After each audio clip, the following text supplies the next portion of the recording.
একটা পাত্রে জল গরম করে তাতে কিছুটা সয়াবিন দিয়ে তা ভিজিয়ে রাখলাম। একটা প্রেসার কুকারে তাতে রাজমা এবং আলু দিয়ে তাতে কিছুটা নুন ছিটিয়ে প্রেসার কুকারটা বন্ধ করে 4 থেকে 5টা সিটি দিয়ে দিতে হবে। তারপর একটা মিক্সিং জারে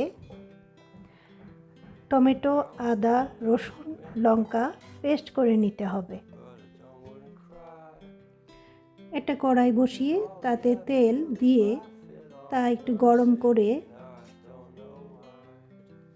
তারপর তাতে সয়াবিন দিয়ে ভালো করে নেড়ে নিতে হবে।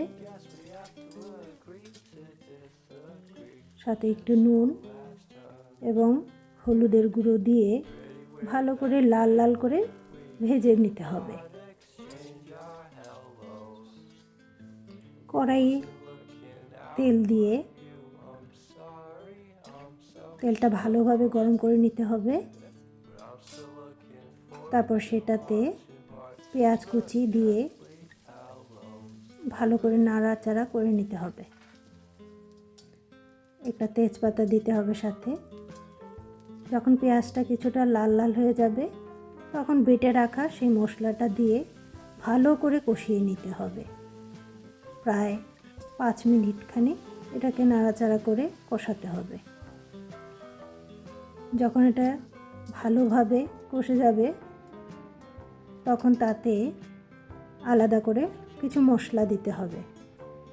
জিরা গুঁড়া, ধনে গুঁড়া, হলুদ এবং লঙ্কার গুঁড়ো দিয়ে অল্প জল দিয়ে এটাকে ভালো করে নাড়াচাড়া করতে হবে, না তো জ্বলে যেতে পারে মশলাগুলো। ভালো করে নাড়াচাড়া করে তারপর সেটাতে দিতে হবে সয়াবিন, ভাজা সয়াবিনটা।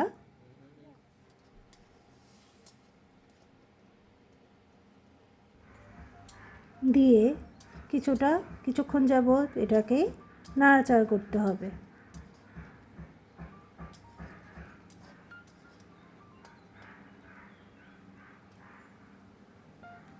তারপর তাতে দিয়ে দেব সিদ্ধ করে রাখা রাজমা এবং আলুটা।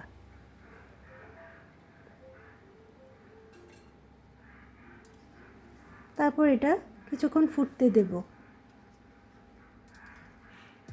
কিছুক্ষণ যাবত ফোটার পর ঝোলটা যখন কিছুটা শুকিয়ে যাবে আলুগুলো ভেঙে দেব।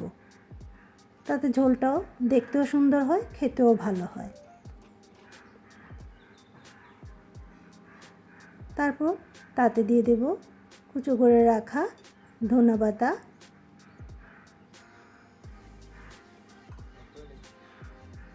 এবং আমচুর পাউডার। ব্যাস হয়ে গেল আমাদের এই রাজমার এবং সয়াবিনের তরকারি। খেতে খুব ভালো হয়।